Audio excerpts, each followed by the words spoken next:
Plan de reforma o revisión de la Constitución de Cundinamarca del año de 1812, 13 de julio de 1815. El colegio electoral de esta provincia, teniendo presentes el plan de reforma que hizo el Serenísimo Cuerpo Deliberante en 23 de septiembre y el de 21 de octubre de 1814 mandado publicar por el Gobierno General en aquellas fechas, sobre centralización de los ramos de Hacienda y Guerra, a que esta provincia se prestó con la mayor voluntad por medio de sus representantes luego que se vio libre de la opresión en que se hallaba, ha acordado en la presente revisión de su última Constitución de 17 de abril de 1812 establecer los artículos siguientes, que poniendo en mejor pie su particular gobierno, uniforman el nuevo sistema de centralización. En esta atención ningún artículo de la Constitución citada servirá de argumento contra los presentes que deben ser observados inviolablemente como última sanción de este cuerpo representativo. Del cuerpo legislativo y censorio. 1. En el concepto de suponerse a esta provincia 250.000 habitantes, se compondrá este cuerpo de 5 individuos a razón de un legislador-senador por cada 50.000. 2. Estos deberán ser vecinos de Cundinamarca, mayores de 25 años, de probidad, de luces y de notorio patriotismo. 3. Sus atribuciones serán velar sobre la inversión de los fondos públicos. Representar al gobierno de la Unión los abusos que note en la administración de las rentas, y las reformas o mejoras que estime convenientes.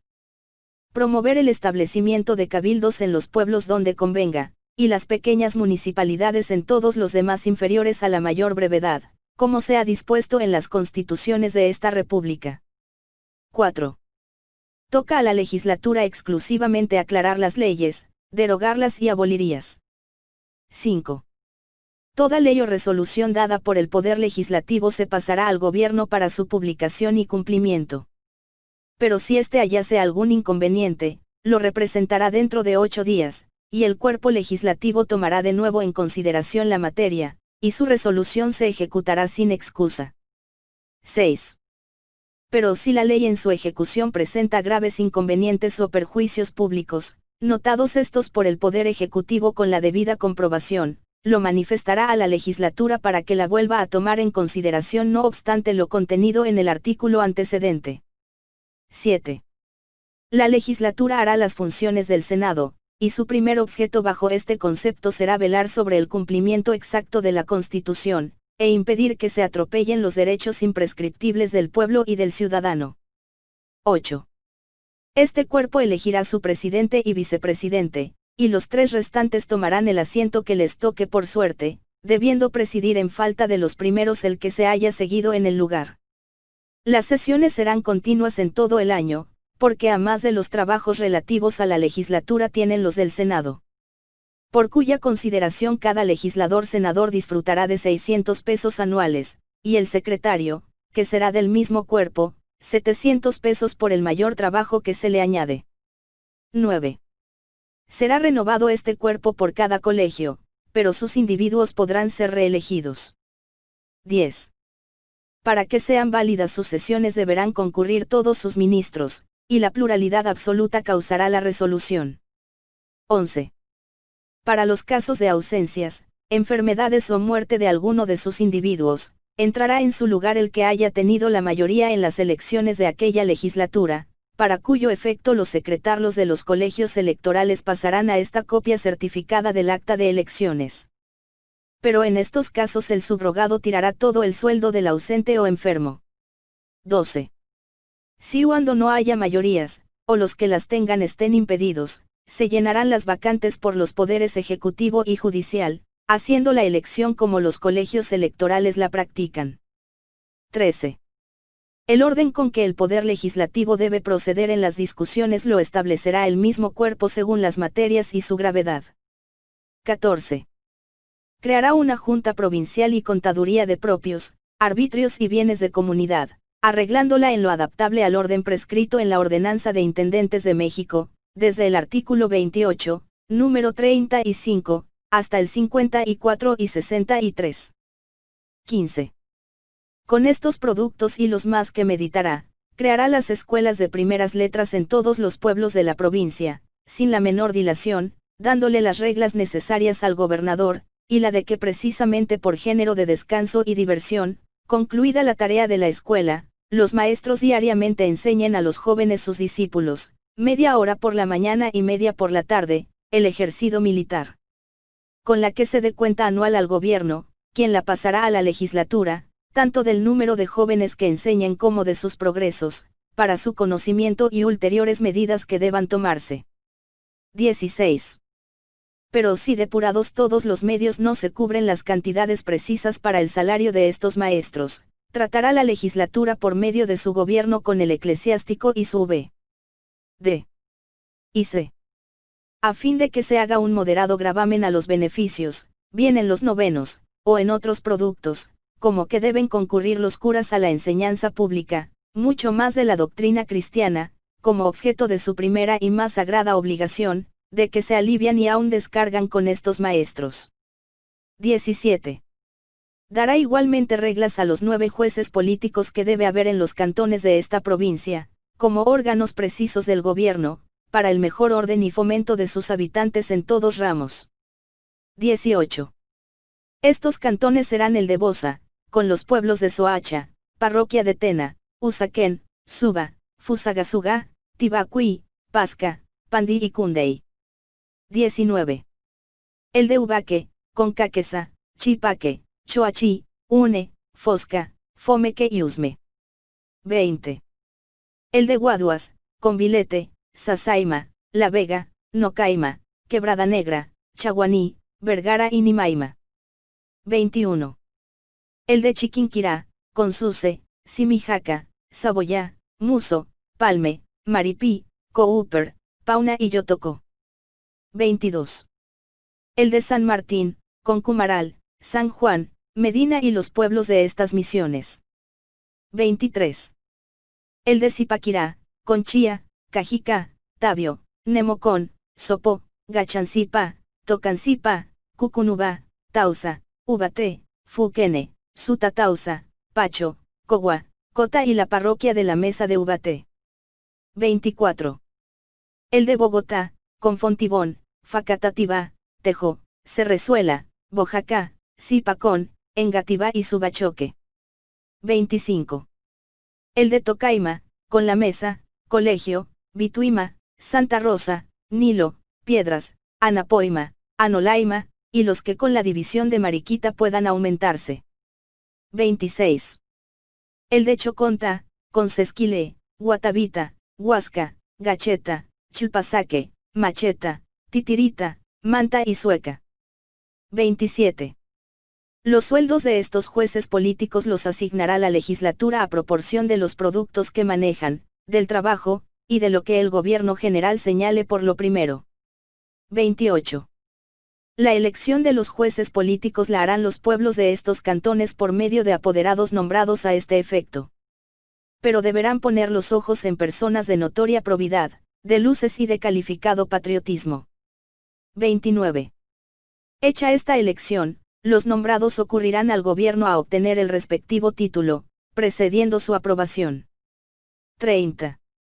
Estos, a más de las obligaciones generales, tendrán la particularísima de trabajar por la felicidad de los pueblos que les están encomendados, propendiendo a su ilustración y a que conozcan el interés que todos deben tomar en el sostenimiento de la independencia, y a este fin presentarán a la conclusión del año un estado al gobierno, quien lo pasará para su conocimiento a la legislatura, de cuanto hayan trabajado en tan interesantes objetos.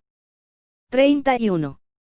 La elección de los referidos jueces políticos se verificará dentro de un mes contado desde el día en que fuere publicado este reglamento. Su duración será el intermedio que haya de un colegio a otro. Pero podrán ser reelegidos. Su residencia deberán hacerla en el centro de su respectivo cantón. 32.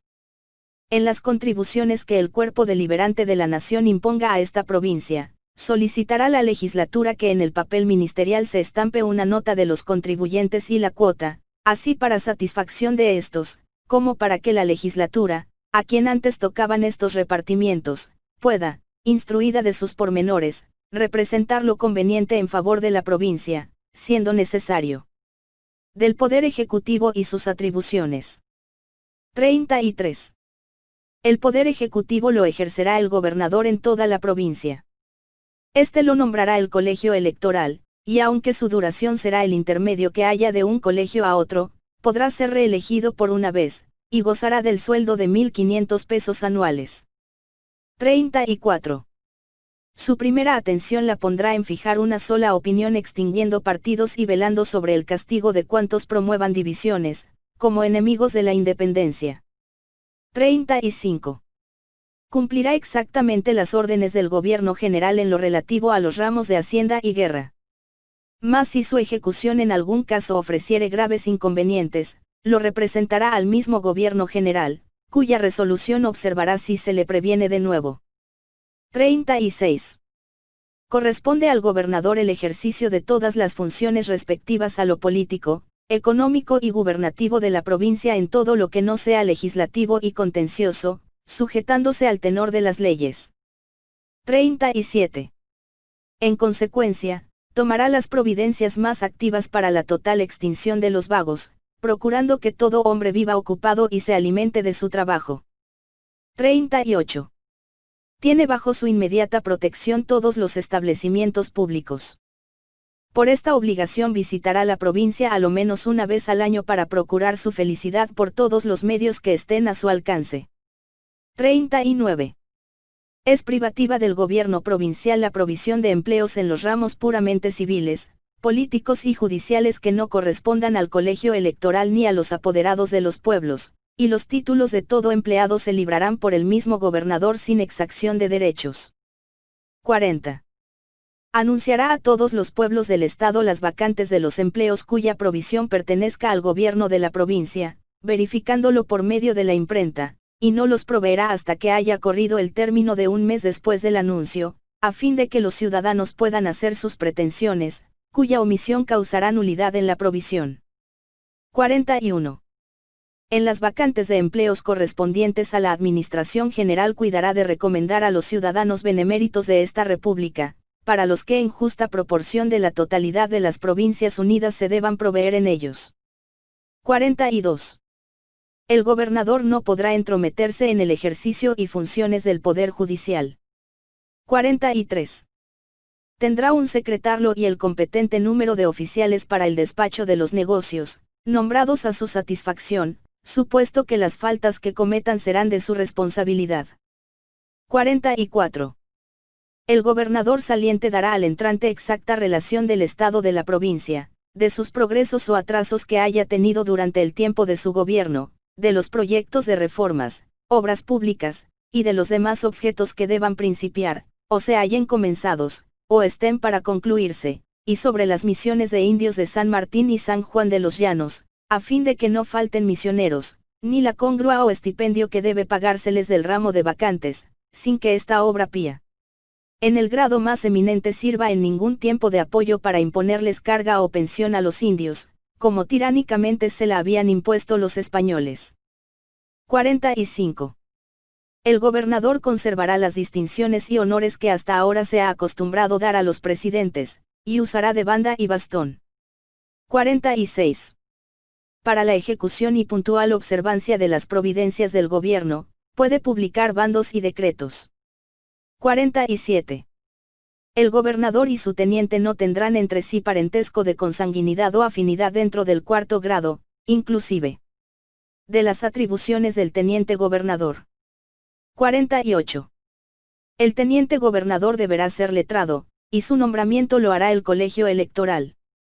Será un juez mayor en primera instancia en todos los negocios contenciosos de gobierno, hacienda y policía.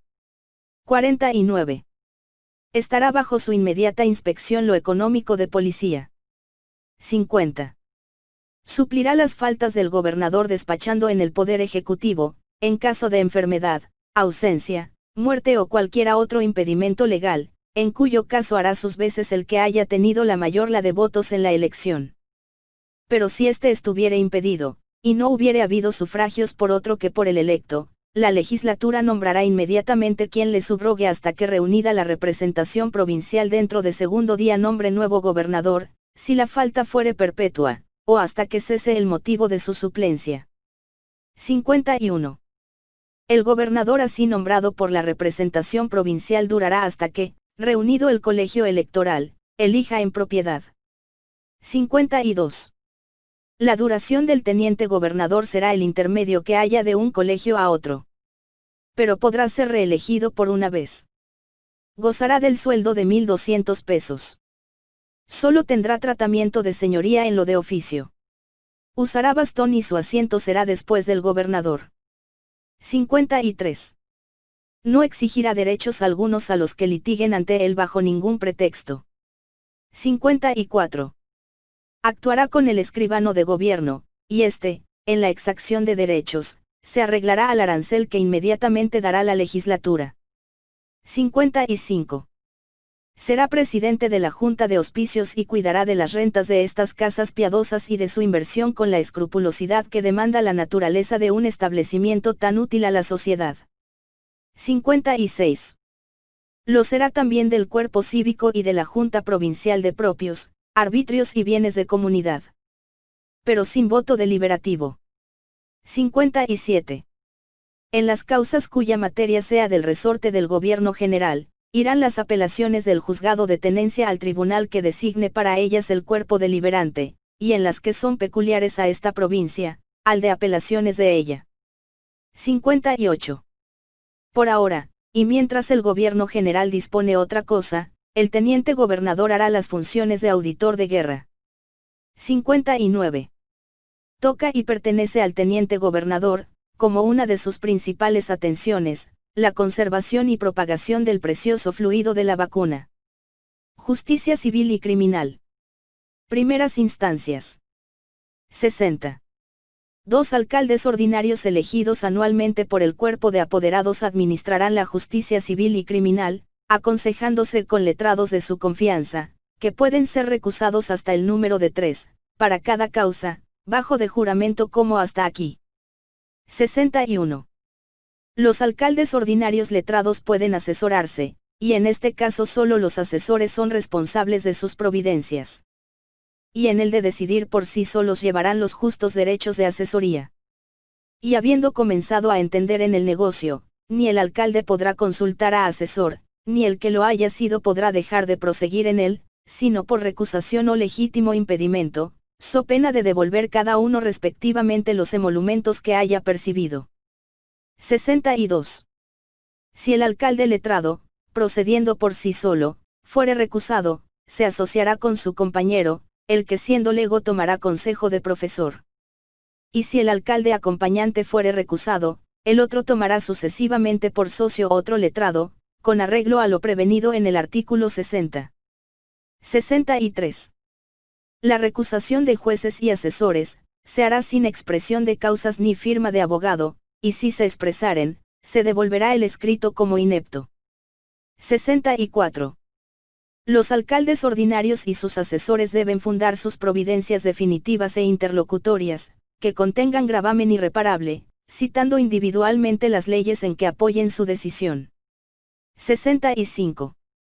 No se admitirán por escrito demandas que bajen de 50 pesos, y estas y su resolución se sentarán en un libro franqueándose copia a cualquiera de los interesados siempre que la pidan, y sin otro costo que el del amanuense y papel.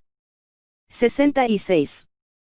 Para el pronto despacho de las causas criminales que se sigan en los 2 juzgados ordinarios de esta capital, a propuesta de los superiores tribunales de la provincia, el gobernador nombrará un promotor fiscal del crimen, quien empleándose exclusivamente en la intervención de estos negocios, llevará la voz pública en los juzgados inferiores, y la legislatura le asignará sueldo correspondiente. 67. Las partes son libres para decidir sus diferencias civiles por árbitros y arbitradores, con arreglo a las leyes, y en caso de sentirse agraviadas, apelarán a la sala de apelaciones. 68. Los alcaldes comisarlos, además de las obligaciones contenidas en su peculiar instrucción, pueden oír demandas verbales, que no excedan de 10 pesos, contra personas de su barrio, avisando luego al alcalde ordinario y quedando razón circunstanciada en un libro que existirá en la escribanía de este suscrita por los 2 jueces que han intervenido y por el escribano. Advirtiéndose que de las penas correccionales impuestas por el comisario se dará cuenta en la próxima visita de cárcel para su confirmación o reforma. 69. Si ocurriere algún caso mayor de heridas, robo, etc., en que sea necesario proceso escrito, el alcaide del barrio avisará prontamente al ordinario para que proceda. Y si éste le diere comisión para el efecto será inscriptis. Y justificado el cuerpo del delito, recibida la sumar la información, y preso el que resulte delincuente, con nota de esta circunstancia, suscrita del alcaide, entregará el expediente al juez ordinario. Al efecto se repartirán por el cuerpo cívico todos los barrios de la ciudad entre los dos alcaldes ordinarios. 70. En los lugares donde no hay jueces ordinarios, se elegirán anualmente por el cuerpo de apoderados el pedáneo o pedáneos que fueren necesarios bajo las reglas observadas hasta ahora. 71. Estos oirán demandas civiles por escrito en materia que no exceda de 100 pesos, y en este caso todas sus providencias son appealables para ante el Tribunal de Apelaciones. En lo criminal, recibiendo sumaria información del delito, con ella remitirán el reo o reos a la justicia ordinaria del territorio. 72. La justicia debe ser gratuita. Pero mientras esto no se pueda, deben simplificarse por lo menos los gastos de las partes. Por tanto, los escribanos anotarán en reales de plata los derechos que han de percibir, o que les correspondan, y no por maravedices ni florines, desterrándose los nombres de monedas desconocidas e imaginarias. 74. Se suprime la duplicación y triplicación de derechos en un mismo pleito solo por litigar 2 o 3 personas, o un cuerpo o comunidad comprendidos en una sola acción. Y esta supresión se extiende a relator, secretarlo, asesores, letrados, escribanos y dependientes de los juzgados. 75. Los jueces ordinarios, ni los otros deberán exigir alguna contribución por sus firmas. 76. Para abreviar la sustanciación de los pleitos, el término probatorio de 80 días queda reducido a solo 30, de los cuales el actor que debe venir aparejado con sus documentos al juicio, tendrá 10 días los autos para instruir su prueba, y los 20 restantes el demandado al mismo efecto. 77. Fuera de la capital o cuando las pruebas se han de traer a ella, o haya 10 leguas de distancia del lugar del juicio, tendrán las partes 40 días. 78. De 10 hasta 20 leguas de distancia del lugar del juicio, serán 60, y en pasando de esta distancia, serán los 80 de la ley, improrrogables, a menos que sea caso de término ultramarino o comparable a él. 79. Las cárceles se han establecido para custodia, no para tormento de los delincuentes, y así debe procurarse su aseo, desahogo y aun comodidad, cuidando de que la reclusión de los presos, sin dejar de ser parte del castigo y compurgación de sus delitos, no sea su mayor suplicio, y que el reo halle en la severidad de la ley que le corrige, la humanidad bienhechora que le mantiene, que le ejercita, que le enseña, velando al mismo tiempo por su salud y sus costumbres. 80. No se admitirán gestiones de los agentes sin presentar poder bastante, y sin que los escritos lleven la firma de abogado, salvo los que se dirijan a pedir término, recusar jueces, o asesores. Tribunal de Apelaciones.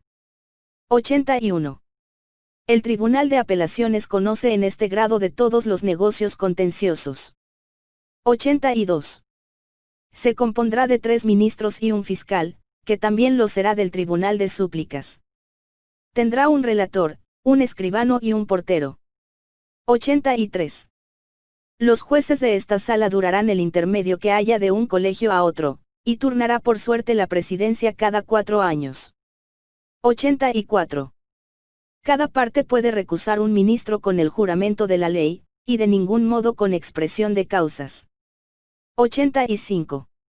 Fuera de este caso no serán admisibles más recusaciones del resto de los ministros, sino con asignación de causa calificada y probada conforme a las leyes. 86. Pero si el juez hubiere de separarse por legal e inculpable impedimento, las partes a prorrata contribuirán el honorario. 87. Si fueren 2 los recusados, se nombrarán un letrado a quien por la parte recusante se le satisfará el honorario correspondiente, según lo regule el ministro que quede expedito, atendiendo a la arduidad del negocio y volumen de los autos. 88. pero si el juez hubiere de separarse por legal e inculpable impedimento, las partes a prorrata contribuirán al honorario. 89. Si algún ministro se separase del conocimiento de la causa por impedimento o falta culpable, deberá satisfacer el subrogado. 90.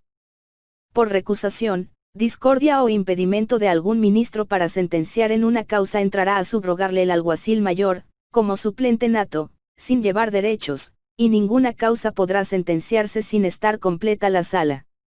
91. Si la falta del ministro consistiere en ausencia o enfermedad, podrá con anuencia y aprobación de la sala, sustituir a sus expensas al letrado de su confianza. 92. Para la debida instrucción de los expedientes, oye la sala la voz del fiscal, cuando deba interesarla, y puede pedir informe a las oficinas y corporaciones. 93. A este tribunal se le dará el tratamiento de excelencia, y a sus individuos en particular el que tiene todo ciudadano. Pero obrando en comisión tendrán el de señoría. 94. Las sentencias que dictare la sala de apelaciones, que sean definitivas, o interlocutorias con gravamen irreparable, deben fundarse en las leyes y autoridades. 95. Estas leyes serán las que han gobernado hasta aquí, que no estén derogadas por la legislatura, ni sean contrarias a este reglamento. 96. A ella deben llevarse las quejas que ocurran por los excesos de los jueces inferiores cometidos en razón de su ministerio. 97. La asistencia de los ministros será diaria como hasta ahora, entrando a las 8 y saliendo a las 11, a menos que el concurso de negocios exijan otra cosa. 98. Los parientes dentro de cuarto grado civil de consanguinidad y tercero de afinidad no pueden ser individuos de la sala de apelaciones. El fiscal, como que es parte, no es recusable. Pero se le podrá acusar rebeldía siempre que retenga los autos por más término que el legal, sin que por esto sea lícito hablar sin compostura y moderación. 100. El fiscal, al fin de cada tercio del año, deberá haber despachado todas las causas en que intervenga, y sin acreditar con certificación del presidente de la sala dada con acuerdo del tribunal, haber cumplido con este requisito, no se le satisfará el sueldo de vengado. 101. Por impedimento legítimo y transitorio del fiscal, llevará su voz el ministro menos antiguo, y el alguacil mayor, como suplente nato, ocupará el lugar del ministro. 102. Si la falta del fiscal consistiere en ausencia o enfermedad, podrá con anuencia y aprobación de la sala, encargar el despacho al letrado de su confianza. 103. Las causas que por casos de corte se hayan radicado en la extinguida audiencia, y aún estén pendientes en los superiores tribunales de esta provincia, pasarán al juzgado de primera instancia, si en ello convinieren las partes. 104. Los relatores precisamente ajustarán los memorials con los abogados de las partes, y estos los firmarán, no bastando que lo hagan los agentes. 105. Los mismos presentarán todos los sábados a su respectivo tribunal lista de los expedientes que tengan para relación, a fin de que las salas determinen los que hayan de despachar con preferencia. 106. Ninguna causa criminal, especialmente de pobres, se votará sin haber concurrido a informar el abogado encargado de la defensa. 107.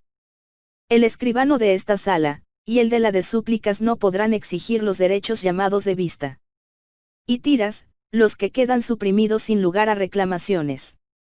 108. Para obtener el oficio de escribano público, a más de la calificación de idoneidad que graduarán las dos salas de justicia, se necesita la aprobación de la legislatura, cuyo secretarlo, sin exacción de derechos, franqueará el título. Tribunal de Súplicas. 109.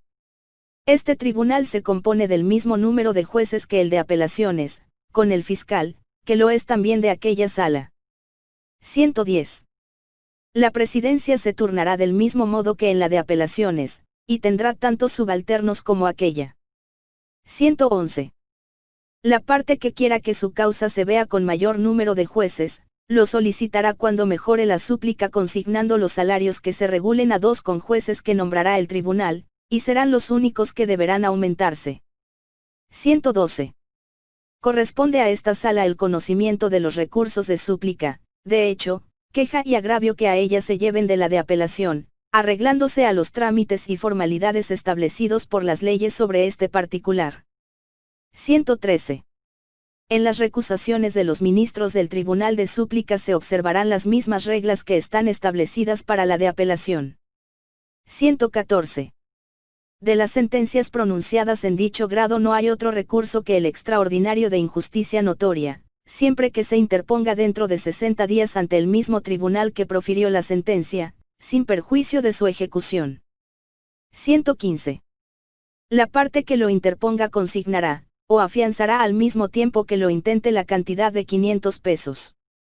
En cuya pérdida incurrirá si la sentencia fuere confirmada en todo, o en más de la mitad del interés que se disputa. 116. Verificada la consignación o caución, con documento que la acredite, ocurrirá el actor al Senado, quien pedirá los autos, y para la decisión nombrará 7 abogados de conocida probidad y luces que formen el tribunal, 2 de los cuales podrán ser recusados sin asignación de causa. Pero el resto en los términos prevenidos para las salas de apelaciones y súplicas, y sus salarios los satisfará el recurrente, regulados que sean por el Tribunal de Súplicas. 117. Si la sentencia fuere confirmada en todo o en la mayor parte, la mitad de la suma depositada se aplicará al que la obtuvo en la tercera instancia. El tercio de la otra para gastos de justicia, y lo demás para establecimiento de escuelas y otros de pública utilidad. Juicio de residencia para los funcionarios en la provincia. 118. Los individuos que el colegio electoral venidero nombre para las 2 salas de justicia, formando un cuerpo, residenciarán a todos los miembros de la representación provincial, concluidas que sean las fundones de sus respectivos oficios. 119. A este efecto la legislatura fijará los casos de residencia y las penas, que deben circular por toda la provincia, así para el conocimiento del próximo tribunal, como para inteligencia de los demás ciudadanos. Elecciones de representantes al Congreso de la Nueva Granada. 120. Al colegio electoral corresponde la elección de representantes y suplentes de la provincia al Congreso General de la Nueva Granada. 121. Los representantes y suplentes durarán en este ministerio 2 años, renovándose uno cada año. 122. Estos recibirán los poderes e instrucciones del colegio electoral. 123. El gobierno de la provincia cuidará de comunicarles algunos ejemplares de la Constitución, para que la tengan presente como base de cuantas instrucciones puedan comunicárseles. 124. En las elecciones de representante o representantes y suplentes de la provincia, el colegio electoral tendrá presentes las ritualidades que se observan en la elección de los miembros de la representación provincial. 125. Para ser representante o suplente de la provincia se requieren los mismos requisitos que son necesarios para la elección de gobernador. 126. Todos los naturales de las Provincias Unidas pueden ser electos representantes de Cundinamarca al Congreso, sin necesidad de residir en ella, pero sí en el territorio de la Confederación. 127. Esta residencia basta que sea por 5 años. 128. No se mirarán como extranjeros a los naturales de los demás estados de la América Libre. 129. No podrán ser representantes por esta provincia los extranjeros, aun cuando hayan obtenido carta de naturaleza, ni los españoles, a excepción de los que habiendo residido por 10 años en la Nueva Granada al tiempo de la independencia, la hayan jurado, reconocido y sostenido con hechos tan públicos e irrefragables que acrediten su adhesión a ella, como está prevenido en el artículo 8 del reglamento formado por Congreso para el ejercicio de las facultades y atribuciones del Gobierno General. 130. El representante o representantes y suplentes de esta República nombrados por el Congreso de la Nueva Granada, harán por lo que respecta a la provincia juramento de cumplir con los deberes de su representación ante el gobernador de ella. 131. Los suplentes llenarán las faltas de los principales, así temporales como perpetuas, hasta que reunido el colegio electoral en su periodo elija representante. Entretanto el suplente que queda lo será de ambos. 132. cuando el colegio nombre representante por falta de alguno, durará todo el tiempo que le faltaba a este. Elecciones primarias. 133. Carecen de voz activa y pasiva en las elecciones los que tienen causa criminal pendiente, los que hayan sufrido pena infamatoria, los fallidos voluntarios y ejecutados, o alzados con la hacienda pública, los sordomudos, dementes y mentecatos, los que estando al servicio de otro viven de ajenas expensas, los que están separados de sus mujeres sin justa causa legalmente justificada ante juez competente, los transeúntes y los vagos, quienes serán perseguidos por todos los jueces como enemigos de la sociedad. 134. Los ciudadanos que no concurran a sufragar para estas elecciones por algunos de los modos dichos en la Constitución serán multados en 4 reales para gastos de escuelas en favor de jóvenes pobres, cuya multa la exigirá el alcalde y entregará a los apoderados con la cuenta y lista para que examinen si confronta con los votos dados y pueden hacerle cargo por lo que no hubiere cobrado depositando su importe en persona de responsabilidad del lugar bajo de recibo para la aplicación indicada. 135. Cuando a algún pueblo en la elección de apoderados le ocurriere alguna duda, no suspenderá la elección. Pero sí la manifestará al cuerpo de apoderados y presidente, a fin de que, manifestándola a sus electores, estos lo hagan presente al colegio electoral para que fije reglas sobre la materia, que sirvan en lo sucesivo. 136. Las personas que tuvieren la pluralidad respectiva en el primer escrutinio de los sufragantes, se tendrán por apoderados del pueblo. Elecciones secundarias. 137. Observados los artículos 23 y 24 de la Constitución del año de 1812, reunidos los apoderados en las cabeceras de sus respectivos cantones, procederán a elegir su juez político, alcaldes ordinarios, partidarios de la hermandad, regidores, padre general de menores, personero público, y demás funcionarios que antes elegían los cabildos, según el número que haya habido en cada cabecera. Este acto lo presidirá el juez mayor, poniendo los ojos para estos encargos en personas recomendables por sus virtudes morales y cívicas, en inteligencia de que no podrá haber regimiento perpetuo por ser contrario a la naturaleza del sistema. 138. El censo de 10.000 almas dará un elector, y si excediere de esta base dará 2, hasta 20.000, y pasando de este número, 3 hasta 30.000, y así sucesivamente. Pero todo partido o cantón, aunque no alcance a las 10.000, dará un elector. 139. Para el primer escrutinio de estas elecciones se necesita la pluralidad absoluta, esto es, 1 más sobre la mitad de los concurrentes, y para el segundo, basta la pluralidad respectiva.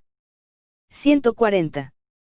Los apoderados de las parroquias de esta capital presentarán sus documentos ante el teniente gobernador, y este con 2 regidores nombrados por el ayuntamiento, hará todo lo prevenido para las cabeceras de partido. Del colegio electoral. 141. Al Senado corresponde la calificación de electores, aun instalado ya el colegio. 142. Los electores serán revisores de la Constitución cuando a más de traer las 2/3 partes estas facultades en sus poderes, el Senado califique por bastantes las razones que para ello hayan tenido los pueblos. 143. Los electores durante la ocupación del colegio no podrán ser destinados a otra por ninguna autoridad sin anuencia y consentimiento de esta corporación. 144. El colegio electoral, en el acto de proceder a las elecciones de funcionarios, deberá tener presente que para ser miembros de la representación de la provincia se requiere la edad de 25 años cumplidos, dueños de su libertad que no la tengan empeñada por precio, como ni los que tengan menos de 5 años de vecindad, ni los que hayan dado muestras de ser opuestos a la libertad americana, y transformación de nuestro gobierno, ni los que se hayan baldados o lisiados de modo que estén impedidos para el ejercicio de las funciones propias del ministerio, ni los que tengan las demás notas contenidas en el artículo 133 de este reglamento. 145. Los electores no podrán sufragar para miembros de la representación de la provincia, ni para representantes al Congreso por parientes dentro del 4º grado de consanguinidad y 2º de afinidad. Y cuando se trate de alguna materia que toque a alguno comprendido en estos grados en el colegio, deberá no solo salir sino los que sean sus consanguíneos y afines en dichos grados. 146. Podrá el colegio revisar en su caso y ejercer todos los actos que le corresponden, aunque solo concurra el número de 11, y 7 harán sanción en toda materia. Pero velarán sobre los que falten a negocio de tanta importancia e interés de la sociedad, privándolos de la concurrencia de su cuerpo, si faltan por tercera vez y no comprueban legítima causa que los indemnice a juicio de sus individuos, avisándolo a sus comitentes para que no los vuelvan a elegir en lo sucesivo. 147. El próximo colegio electoral se reunirá el 3 de noviembre de 1816, y los siguientes tendrán el espacio intermediario de un año. 148. Finalmente, en los casos que no se hallen prevenidos en este reglamento, se observará lo que en el particular disponga la Constitución del año de 1812 en lo que no le sea contrario, ni se oponga al nuevo sistema de centralización. Santa Fe, 13 de julio de 1815. Por el colegio, Pedro de la Lastra, vicepresidente. Juan Antonio García, designado. Pedro María Ronderos, secretario. José María Mutiens, secretario. Santa Fe, 13 de julio de 1815. Al Poder Ejecutivo de la provincia para su publicación y cumplimiento. La Lastra, vicepresidente. García, secretario. Mutiens, secretario. Certificamos que es copia de lo sancionado en las respectivas actas de revisión, y de la redacción aprobada hoy 13 de julio de 1815. Pedro Ronderos, secretario. José María Mutiens, secretario. Por Santa Fe, Emigdio Benítez, presidente del colegio. Antonio Baraya, Santiago Umaña, Francisco Morales Galavis. Por Bosa, Juan Agustín Chávez, Juan Nepomuceno Lago. Por Bogotá, Funza, Francisco Javier García, Joaquín Cediel, Ignacio Calderón. Por Zipaquirá, Pedro de la Lastra, vicepresidente. Francisco Morales Fernández, Mariano Forero. Por Choconta, Juan Antonio García, designado. Ignacio Lozada, Manuel Fernández Saavedra, Manuel Camacho y Quesada, Juan Ronderos Grajales. Por Ubaté, Juan Granados, Pantaleón Gutiérrez, José María Serna. Por Chiquinquirá, Agustín Barona, Efar. Agustín Casas, Efar. Vicente Blanco. Por Tocaima, Francisco García Evia, José Gregorio Caicedo, Rafael Araque, Antonio Patino. Por Guaduas, Joaquín Vargas Vargas, Luis Rubio, Andrés Pérez. Por Ubaque, Miguel Toubar. Pedro Ricaurte. Por la Mesa, Emigdio Troyano, Bruno Espinosa, Policarpo Jiménez. Santa Fe, 19 de julio de 1815. Cúmplase y ejecútese. Publíquese por bando, e imprimiéndose, circúlese en el distrito de la provincia, haciéndose las comunicaciones convenientes. García. Bailen de Guzmán, secretarlo.